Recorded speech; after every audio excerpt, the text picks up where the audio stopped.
context of it. And the reason that's a problem is because of the adverse effects. I mean, if antipsychotic drugs like risperidone had no adverse effects, you'd think, well, these are pretty distressing symptoms, they're very common, you've got a drug which is a bit better than doing nothing, give it to everybody. But unfortunately, that's not the case. These drugs have an awful lot of problems. I mean, as you'll all have seen from your own practice, they make people more sleepy, they make people more stiff, they give them Parkinson's type symptoms, they make walking more difficult, they make falls more likely. But I think the kind of things that have actually really caught the attention and made this a much bigger clinical and political issue is they also increase the number of strokes by about threefold, and they almost double the mortality risk whilst people are taking them. So I think those are the things that have actually really sort of brought the issue home, really, in terms of the importance. And that's particularly for long-term prescribing. If it's very short-term prescribing, there's still risks, but they're less risky. But in real life, people aren't on risperidone for 6 weeks or 12 weeks. Do you know what the average duration of a prescription is for an antipsychotic to someone with dementia in the UK? Between 18 months and 2 years.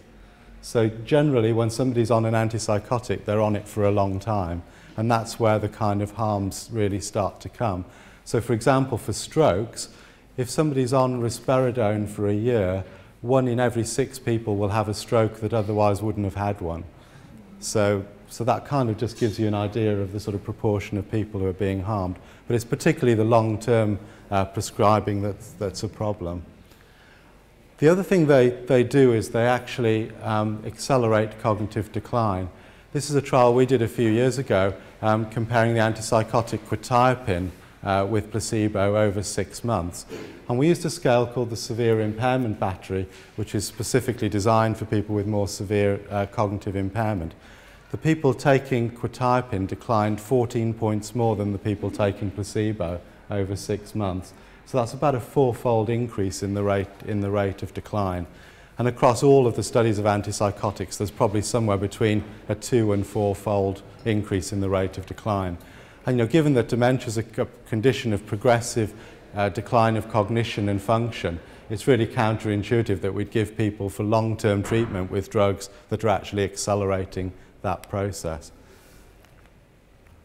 But I actually think, although it's the stroke and the deaths that have actually, caused all the attention, I think for me, one of the most important things that gets neglected is actually the impact they have on people's quality of life.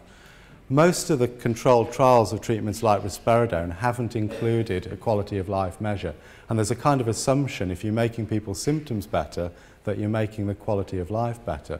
But that's not necessarily the case if you're actually giving them a lot of side effects as well at the same time.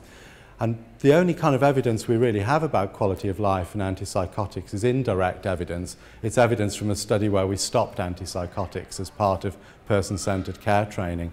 And what we saw in that study is that when we stopped antipsychotics, people became less withdrawn, they became more engaged, their well-being improved, and there wasn't actually any worsening in their behaviour.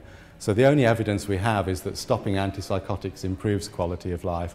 We've actually got no evidence that giving people antipsychotics improves their quality of life. And just sort of to illustrate the point really about the long-term mortality, this was a study that called the DART study that we did across a few centres in the UK, including South London. And this is a study where we took people with Alzheimer's disease who were already taking antipsychotics, and they were randomised to either continue their antipsychotic or to take a placebo, initially for 12 months, but we followed up people for much longer. And we looked at a variety of things, including mortality. Over longer-term treatment, the antipsychotics didn't really give any benefits, but what they did do is they killed people. And if you look at the mortality figures here, you'll see at 36 months, for example, you'll see at 36 months that the people taking the placebo, 59%, almost 60% of them were still alive, whereas the people taking the antipsychotic, only 30% of them were still alive. So the relative risk, about just under 2-fold, is exactly the same as if you give antipsychotics for 6 weeks or 12 weeks. What changes is the absolute risk. The longer people are taking it, the more likely they are to die. And by the time you get to 2 or 3 years of treatment, those numbers actually become quite scary.